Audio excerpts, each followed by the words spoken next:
Flight attendants' discriminatory treatment exposed, how accountability followed. Have you been following this important story? The video documenting this incident has ignited meaningful conversations about discrimination in air travel and how proper accountability systems can address it. Join the discussion in the comments about similar experiences and potential solutions. Zara stood at the gate, her heart pounding as the flight attendant's cold stare met hers. "Excuse me, ma'am, but there seems to be an issue with your ticket." "I'll need to see your passport," the woman said, her tone sharp and suspicious despite having just waved through 3 passengers without checking their documents. Confused, Zara handed over her passport, certain there had to be some mistake. She had traveled internationally before, her documents were always in order, and she'd already checked in online without issues. The flight attendant examined the passport with exaggerated scrutiny, her lips pursed. "This doesn't look right to me," she said flatly, holding the passport at an angle as though searching for flaws. "Is there a specific problem with it?" Zara asked calmly, extending her hand to take back her document. The flight attendant ignored her outstretched hand. "I need to verify this. Wait here," she said, walking away with Zara's passport and placing it in a folder at her station. Zara's breath hitched. That wasn't just some document. That was her proof of identity, her access to the world. And this woman was treating it with deliberate disrespect. The tension at the gate was palpable. A woman nearby exchanged concerned glances with her husband. A man in line spoke up. "I don't understand the problem. You just let everyone else through without checking anything." Among the travelers witnessing this scene was Maya Chen, a freelance journalist who specialized in transportation equity issues. She'd been researching discrimination patterns in air travel for months. Quietly, she began recording the interaction on her phone, her reporter's instinct telling her this wasn't an isolated incident.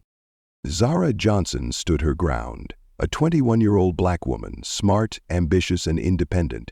Returning home after a semester abroad, she had a business meeting that could change her career trajectory. This was supposed to be routine. But routine didn't always mean the same thing for everyone, as she well knew. She had faced microaggressions before, but this felt different, more deliberate, more public. The flight attendant, whose name tag read Tiffany, stood tall and poised in her 20s. Her blonde hair was pulled back in a severe bun, her uniform neatly pressed. She greeted other passengers with practiced politeness, but when her eyes landed on Zara, something changed. A lingering look of judgment that reflected the patterns Maya had documented in her investigation. Zara recognized that look. It told her she didn't belong. When Zara had initially presented her first-class ticket, Tiffany's polite mask had slipped. "I'm sorry, but your boarding pass isn't showing up properly in our system," she said coldly, despite the functioning scanner that had beeped green. "There must be some mistake. I checked in online this morning," Zara replied, pulling up the confirmation email on her phone. But Tiffany barely glanced at the screen. "Perhaps if you understood how our booking system worked, you wouldn't be causing delays for other passengers," she said, loud enough for those nearby to hear. The words stung, the dismissive tone, the public humiliation that seemed calculated to make her feel small. Zara's hands trembled slightly, her first instinct to respond with anger, but she had learned through experience that reacting emotionally would only make things worse. She took a deep breath and centered herself. Passengers around her murmured in disbelief. Several had their phones out now, recording the interaction. Maya had moved closer, her journalist notebook now out alongside her phone. Tiffany maintained her smug expression, clearly believing she held all the power in this situation. She made a show of slowly reviewing Zara's documents again, her body language communicating that this was an inconvenience she was graciously tolerating. Zara straightened her shoulders. This wasn't just about a ticket or a passport anymore. This was about respect, about dignity, about the countless others who faced this treatment without witnesses or recourse. She wasn't about to let Tiffany get away with this behavior. With steady hands, Zara took out her phone and opened her contacts. She had options beyond just accepting this treatment. including calling her father, who happened to be on the airline's executive board. But first, she wanted to handle this herself. "I'd like to speak with your supervisor," Zara said clearly, her voice carrying just enough for Maya to catch every word as she continued documenting what was quickly becoming a story about more than just one passenger's experience. Tiffany's reaction made it clear this request wouldn't be treated with urgency. She stood unfazed, her expression remaining smug, as if her actions were completely justified. The look in her eyes confirmed what Zara had suspected from the beginning. This wasn't a mistake or misunderstanding about documentation. This was deliberate gatekeeping. This wasn't about a ticket or passport validity at all. This was about Zara herself and whether Tiffany deemed someone who looked like her worthy of the first-class service she had paid for. She could feel the judgment radiating from Tiffany, who wasn't looking at her like a customer who had paid for first-class service. She was looking at her like a problem that needed to be removed from her gate.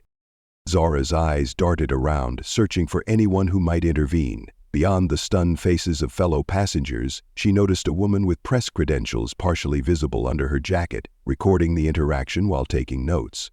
The journalist's presence was both reassuring and concerning. This incident wouldn't disappear into the void of ignored complaints, but Zara wondered how it might be framed in whatever story emerged. Zara had worked hard for everything she had, her education, career, achievements. Yet here she was, reduced to a spectacle at an airport gate, her identity and legitimacy questioned in public simply because she didn't fit someone's narrow image of a first-class passenger. The irony wasn't lost on her. The more credentials she earned, her fingers gripped the counter's edge. She wanted to demand justice loudly, but years of experience had taught her that expressing anger would only reinforce stereotypes and potentially escalate the situation. "I need to speak with your supervisor immediately," Zara said with measured calmness, "and I need my passport returned to me now. Withholding it is illegal." Tiffany barely acknowledged her request, gesturing dismissively for Zara to step aside as if she were inconveniencing other passengers. "You'll need to wait while we verify your documentation. Please step away from the boarding area." Zara stepped back, her mind racing through options. She was angry, frustrated, humiliated, but refused to let it show on her face. Instead, she began documenting the incident on her own phone, noting the time, Tiffany's name, and exact statements made. Her father was on the airline's executive board. She could call him right then, let him fix this with a single phone call. But she'd always been determined to handle situations on her own merit. She had worked too hard to build her own identity, to stand on her own professional reputation. The frustration simmered beneath her skin. She wasn't angry at her father for his position, but at a system that empowered people like Tiffany to exercise discriminatory treatment without immediate consequences. Maya approached, introducing herself quietly. "I'm a journalist covering transportation equity issues. Would you be willing to share what's happening here? I've documented similar incidents across multiple airlines." Zara squared her shoulders, recognizing an opportunity not just for personal justice but for broader accountability. This wasn't just about her passport or her flight anymore. This was about a pattern that affected countless travelers. With every moment that passed, her resolve strengthened. She had kept her composure externally, but inside, her determination was crystallizing into action. She had encountered bias before. The subtle glances, dismissive tones, and quiet exclusions that reminded her she always had to prove herself worthy of spaces others entered without question. But this public humiliation crossed a line she couldn't ignore. She stepped away with Maya to a quieter corner near empty chairs. She needed a moment to strategize. This wasn't just about one rude flight attendant. It was about a system that made qualified, accomplished people feel invisible, despite their credentials and achievements. Zara inhaled deeply, organizing her thoughts. "This happens more often than people realize," she told Maya. "Usually it's more subtle, but the pattern is the same." Maya nodded, showing Zara her research notes. "I've been tracking these incidents for months.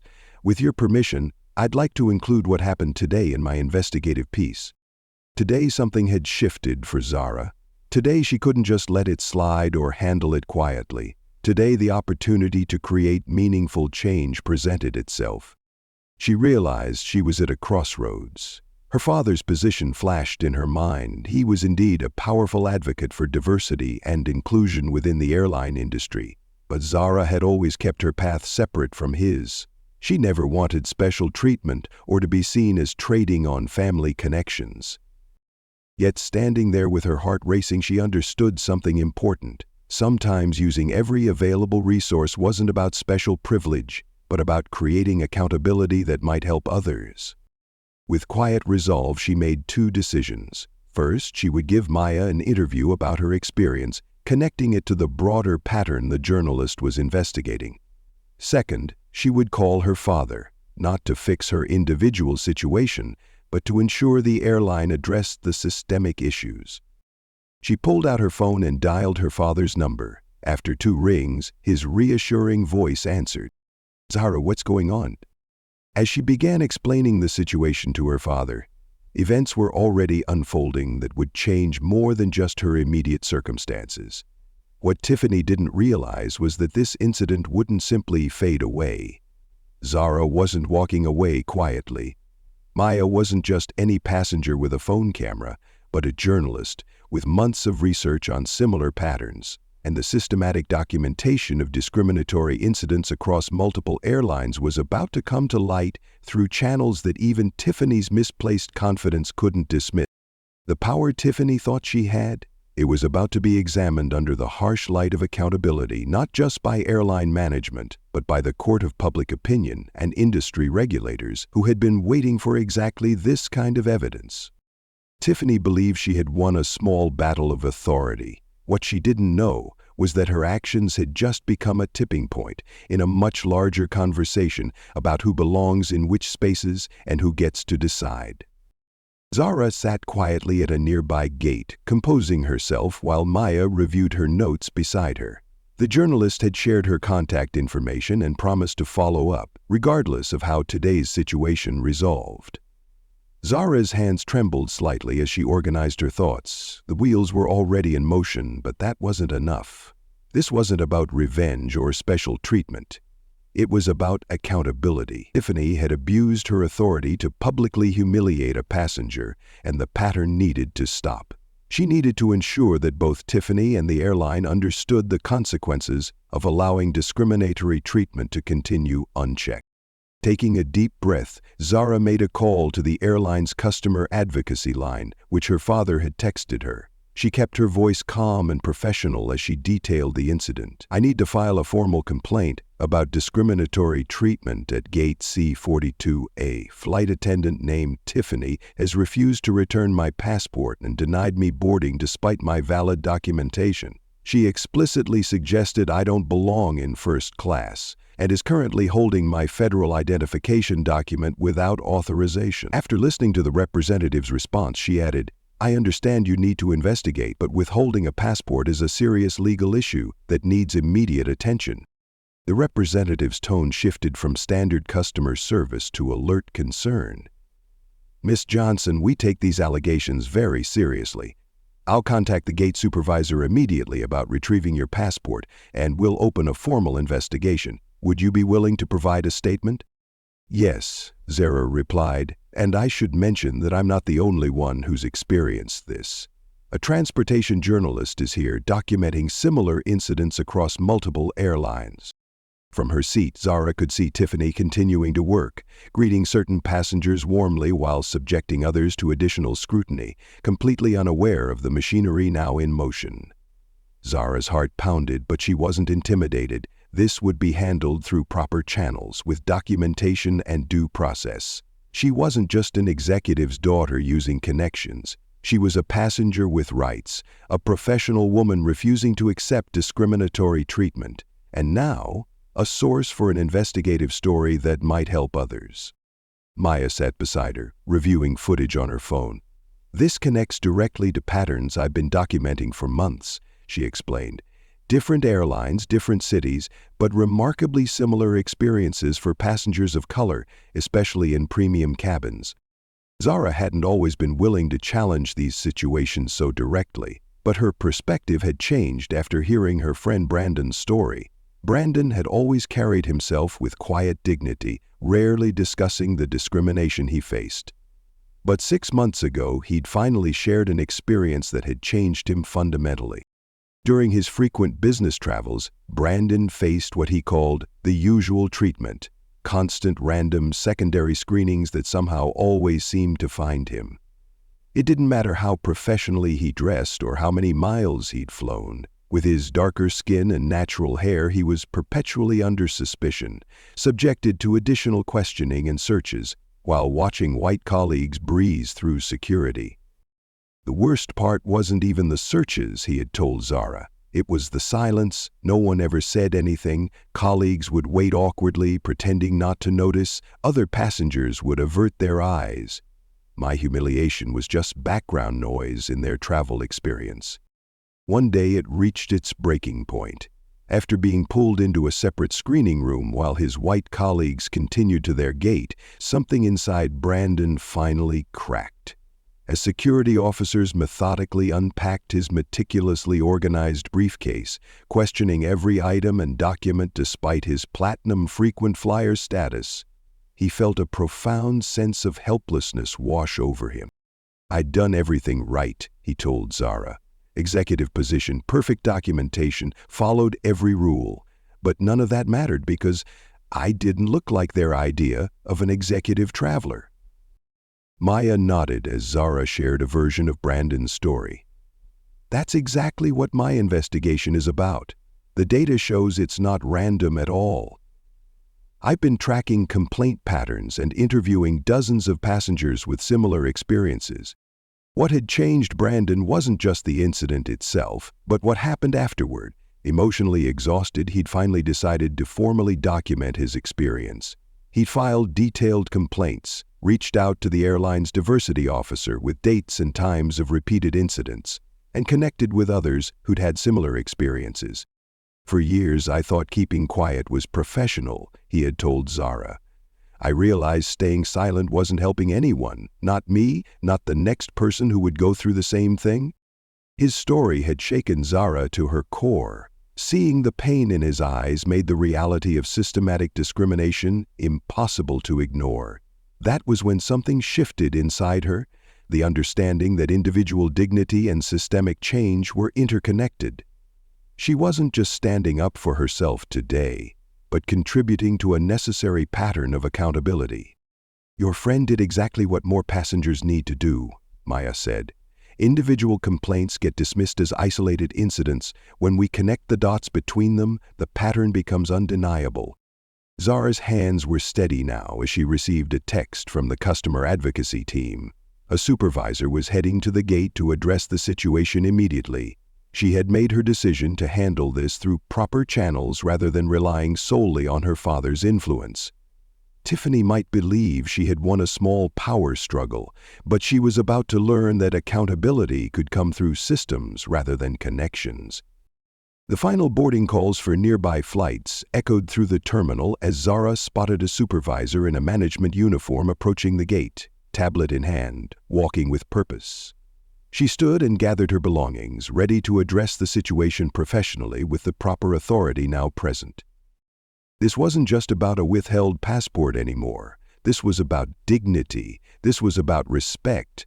This was about creating accountability for behavior that affected countless travelers. Then she noticed another figure walking purposefully through the terminal, her father. Rather than arriving with an entourage as she had half feared, he was alone, dressed in a simple business suit without the typical indicators of his executive position. He spotted her and changed direction, his expression concerned but controlled. "I thought you might come yourself," she said when he reached her. "I'm here as your father, not as an executive," he replied quietly. "The customer advocacy team is handling this officially. I just wanted to make sure you're okay." Zara watched from the corner of her eye as the gate supervisor approached, tablet in hand. She hadn't expected her father to come personally. He typically handled executive matters through proper channels, not with direct intervention. But today was different. Today, the incident was being addressed transparently, with both formal corporate procedures and personal concern. Meanwhile, Tiffany remained oblivious to the developing situation, still projecting authority as she continued processing passengers. What she didn't realize was that her discriminatory behavior had triggered multiple response systems: customer advocacy, HR protocols, and now the attention of an investigative journalist. As Tiffany made her rounds, selectively smiling at certain passengers while scrutinizing others, she had no idea that both a supervisor and an executive board member were now present. Still feeling secure in her position of gatekeeping authority, she noticed Zara speaking with the supervisor and began walking toward them with the same expression of practiced superiority. Before she could interject, Zara stepped forward with composed confidence. "I believe you're still holding my passport in that folder," she said steadily, gesturing to the document folder at Tiffany's station. "I'd like it returned immediately." Tiffany frowned, momentarily confused by Zara's calm assertiveness, until she noticed both the supervisor and an older man in a business suit standing nearby. Her confidence visibly faltered as she recognized the implications of their presence. "I was following security protocols," Tiffany said defensively. "The documentation needed additional verification before boarding could be permitted." Zara remained composed. "I'd like my passport returned now, please.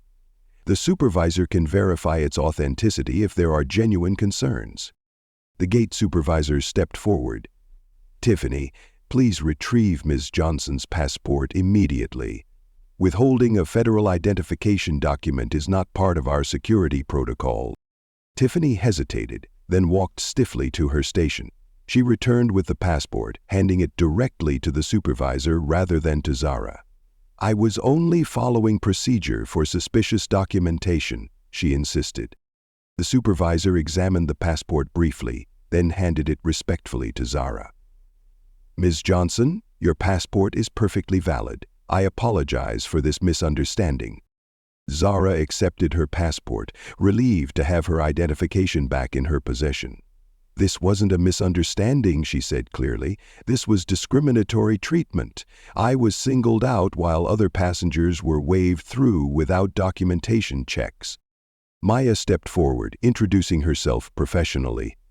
"I'm a transportation journalist working on an investigative piece about selective enforcement of security protocols.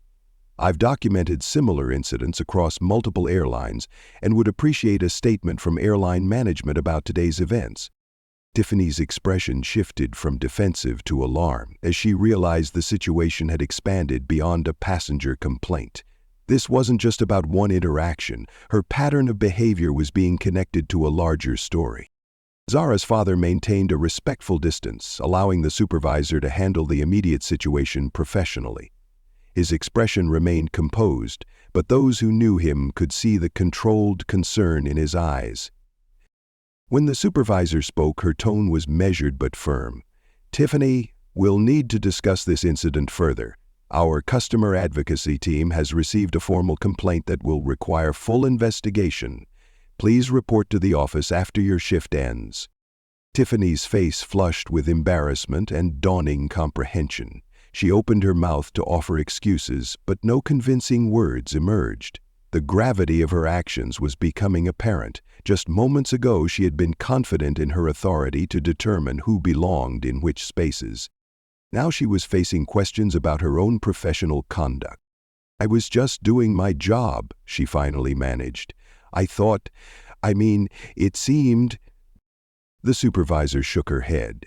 "This isn't the appropriate time or place for this discussion. We'll address it through proper channels. For now, I'll be taking over this gate." Zara's father finally stepped forward, introducing himself not with his title, but simply by name. "I'm David Johnson," he said to the supervisor. "I'd like to ensure this situation is handled through the proper procedures, not as a special case. My daughter has filed a formal complaint, as any passenger would." The supervisor nodded, recognizing him but maintaining professional composure.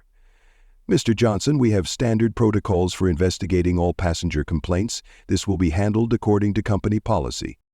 Maya took notes discreetly, recognizing the significance of an executive explicitly requesting standard procedure rather than special treatment. Tiffany stood frozen, finally connecting the dots. This wasn't just any passenger. This was related to a board member of the airline. The realization was visible in her expression, but what she didn't understand was that her behavior would have triggered the same response regardless of Zara's connections.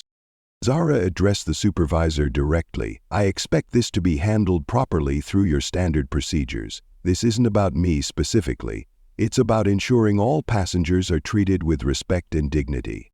This was the moment Zara fully reclaimed her agency. For too long, she had navigated microaggressions with quiet resilience. Not today. Today, she was using proper channels to address discriminatory treatment directly. Her father nodded approvingly. "The airline has clear policies against discriminatory treatment. I trust our HR and customer advocacy teams to follow those policies appropriately." The supervisor assured them both that the matter would be thoroughly investigated. "Ms. Johnson, you'll receive follow-up communication about your complaint. In the meantime, I'll ensure you're accommodated on your flight today." As Tiffany was discreetly directed to another area by a second supervisor who had arrived, Zara felt a complex mix of emotions. This wasn't about personal retribution. It was about proper accountability through established systems. As she and her father walked toward the boarding area, now managed by the supervisor, a sense of resolution settled over her. This moment had transformed her approach to discrimination, from someone who endured it quietly to someone who addressed it directly through appropriate channels. Zara knew she wouldn't always have institutional support in moments like this, but today had taught her something valuable, that formal complaint processes existed for a reason and that her voice mattered in creating accountability. That understanding was a victory no one could diminish. The situation continued to develop beyond that immediate resolution. Zara's formal complaint triggered standard investigative procedures that would examine not just this incident, but Tiffany's broader pattern of behavior. What started as a single documented incident was expanding into a more comprehensive review. Customer advocacy had already begun pulling records of previous complaints about gate experiences, looking for patterns that might have been missed when viewed as isolated incidents. Then, unexpectedly, a former employee reached out through proper channels. Her name was Camille Washington, a black woman who had worked as a flight attendant for 3 years before resigning. She had been known for her exceptional customer service and had received numerous commendations from passengers. Camille contacted HR through their former employee portal with information directly relevant to the ongoing investigation. Years earlier, she had experienced treatment from Tiffany that followed disturbingly similar patterns to what Zara had documented. At first, it had been subtle workplace behaviors. Tiffany assigning Camille the most physically demanding tasks during flights, interrupting her during crew briefings, questioning her adherence to uniform standards while overlooking similar issues with other attendants, and implying she had been hired to fill diversity quotas rather than for her qualifications. Then the workplace tensions escalated to more serious territory. In her HR statement, Camille detailed how Tiffany had filed a formal complaint against her, alleging she had been rude to a first-class passenger during a transcontinental flight. "There was no passenger complaint," Camille explained in her statement. "No witness corroboration, no incident report from other crew members, just Tiffany's word against mine." Despite Camille's previously spotless record and multiple service commendations, the unsubstantiated allegation had triggered a performance review. "I found myself constantly defending my professionalism while watching Tiffany receive promotions and choice assignments," she wrote. After months of increasing isolation and scrutiny, Camille had reluctantly resigned, feeling that the system designed to ensure fair treatment had failed her. Hearing about Zara's experience through a former colleague still at the airline had prompted Camille to finally come forward. "I thought it was just me," her email to HR stated. "Now I see it's a pattern of behavior that continues to affect others." Unlike 3 years ago, this time Camille had documentation to support her claims. During her employment, she had meticulously noted incidents in a work journal, including dates, times, witnesses, and specific comments. More significantly, she had preserved several concerning email exchanges and, crucially, a recorded crew debriefing that company policy allowed employees to record for training purposes. The HR investigation team reviewed Camille's evidence carefully, following standard protocols for employee misconduct allegations. The audio recording from the crew debriefing was particularly concerning. In it, Tiffany could be heard speaking to another crew member when she thought no one else was listening. "I don't understand why they keep hiring people like her for premium cabins. This job requires a certain image, you know. You know they only brought her on for their diversity numbers, but trust me, she won't last long. They never do." The recording continued with Tiffany describing how she was helping management see the problem by documenting every minor issue with Camille's performance while overlooking similar behaviors from other crew members. It was compelling evidence of targeted harassment and discrimination that violated multiple company policies. When combined with Zara's recent complaint and several other previously disconnected passenger complaints that showed a pattern, the case became impossible to dismiss as misunderstandings or isolated incidents. The airline's HR director presented the findings to the executive leadership team, including David Johnson, in a closed-door meeting. As board policy required, Johnson recused himself from decisions directly related to his daughter's specific complaint, but remained involved in addressing the broader systemic issues the investigation had uncovered. The room fell silent as the evidence was presented methodically. This wasn't just about one employee's poor judgment or a single incident of discrimination. The documentation revealed a pattern of targeted behavior that had gone unchecked for years, affecting both employees and passengers. Following company protocols, Tiffany was placed on administrative leave pending the conclusion of the investigation. When called to a formal hearing with HR representatives and her union representative present, her typically confident demeanor had noticeably diminished. She appeared to expect a written warning or perhaps a brief suspension. Instead, she was presented with a documented pattern of behavior, compiled from multiple sources. When the recorded comments were played, Tiffany's face paled visibly. There was a private conversation taken completely out of context, she insisted, looking between the HR representatives. "Everyone vents about co-workers sometimes. It doesn't mean anything." The HR director shook her head.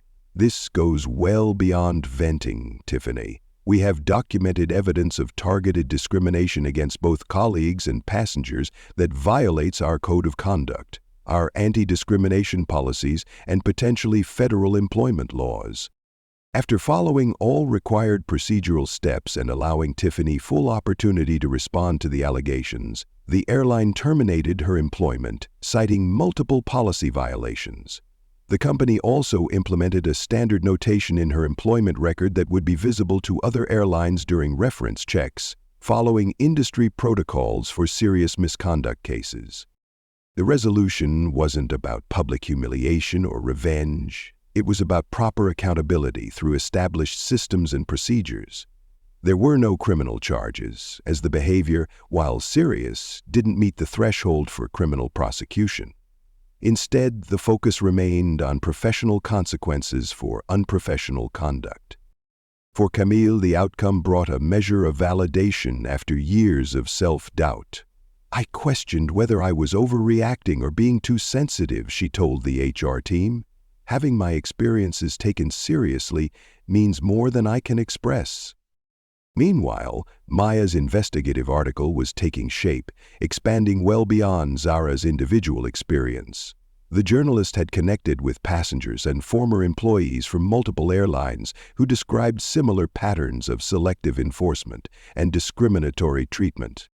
Discrimination at 300,000 feet, the untold story of bias in air travel, was published 3 weeks after the incident, featuring Zara's experience as one of several documented cases across the industry. The article included statistics on complaint patterns, interviews with aviation experts, and recommendations for systemic improvements. The piece resonated across social media platforms, prompting others to share their own experiences using the hashtag #FlyingWhile, followed by various identities that had made them targets of discrimination. What began as one passenger's stand against unfair treatment had evolved into a broader conversation about accountability in the travel industry. David Johnson didn't need to make a public example of Tiffany or announce her termination to the media. Instead, he focused on addressing the systemic issues that had allowed her behavior to continue unchecked for so long. Working with the airline's diversity officer and HR team, he initiated a comprehensive review of how discrimination complaints were handled, seeking to identify and close gaps in the reporting system. "This isn't about a single employee or incident," he explained during a leadership meeting. "It's about ensuring our systems actually work to uphold the values we claim to have. Every passenger and employee deserves to be treated with dignity and respect, regardless of what they look like or where they come from." Rather than treating the incident as an isolated PR problem to be managed and forgotten, the airline used it as a catalyst for meaningful internal examination. They implemented enhanced training for gate agents and flight attendants focused on recognizing and addressing unconscious bias, created clearer channels for reporting discrimination, and established a regular review process for identifying patterns in passenger complaints that might otherwise be missed when viewed individually. As Maya's article circulated throughout the industry, other airlines began examining their own policies and procedures, recognizing that the issues weren't limited to a single carrier. Industry associations initiated discussions about standardizing anti-discrimination training and reporting mechanisms across airlines. For Zara, watching these developments unfold confirmed that her decision to speak up had impact beyond her individual experience. She had contributed to a necessary conversation about accountability and respect in spaces where discrimination often went unchallenged. From the beginning, Zara's focus had been on proper procedures, accountability, and working towards systems where everyone could expect fair treatment, regardless of who they were or who they knew. This had never been about personal revenge or using connections for special treatment. As Maya's article sparked public discussion about discrimination in the airline industry, what distinguished the conversation wasn't outrage, but its focus on systemic solutions. The measured, process-oriented response from Zara's airline became an unexpected model for others. David Johnson, in his executive role, hadn't made a public spectacle of the incident or announced punitive measures against individual employees. Instead, under his guidance, the company had acknowledged the documented pattern of discrimination, followed established investigative procedures, and committed to addressing the underlying issues that had allowed such behavior to persist unchecked for years. "This is how institutional change actually happens," noted one industry consultant in response to the article. "Not through public relations statements, but through consistent application of clear policies and willingness to examine systemic failures." Zara hadn't sought the spotlight. She had simply used appropriate channels to address discriminatory treatment, providing clear documentation and following established procedures. By approaching the situation with professionalism rather than privilege, she had demonstrated how accountability systems should work for everyone, not just those with connections. The article prompted numerous professionals to share their own strategies for documenting and addressing discrimination.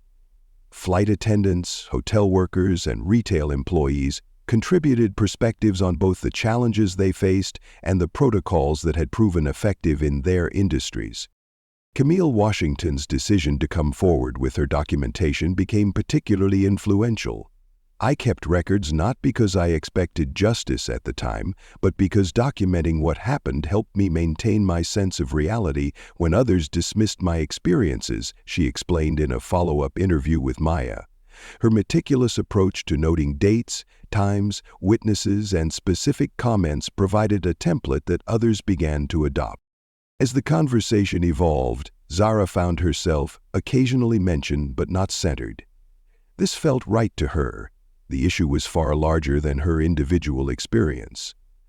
When asked to comment for follow-up stories, she consistently redirected attention to the systemic patterns Maya had documented and the voices of those who lacked her advantages. The airline industry's response was mixed but significant. Several carriers announced reviews of their complaint handling procedures, with particular attention to how isolated reports might connect to reveal patterns that weren't visible when examining incidents individually. Industry associations initiated discussions about standardizing anti-discrimination training and establishing clearer protocols for addressing bias complaints. 3 months after the incident, Zara attended a transportation equity conference where Maya was presenting her ongoing research. The journalist had expanded her investigation to include other travel sectors, documenting how discrimination manifested in car rentals, rideshare services, and hotel experiences. What began as an examination of one industry has revealed consistent patterns across the entire travel ecosystem, Maya explained during her presentation. The data shows that these aren't isolated incidents, but manifestations of systemic issues that require systemic solutions. Sitting in the audience, Zara reflected on how her understanding had evolved since that day at the airport. What had initially felt like a personal humiliation had revealed itself as part of a documented pattern affecting countless travelers. Her response, using appropriate channels and insisting on proper procedure rather than special treatment, had contributed to a broader conversation about how accountability systems should function. The experience had transformed her approach to professional spaces.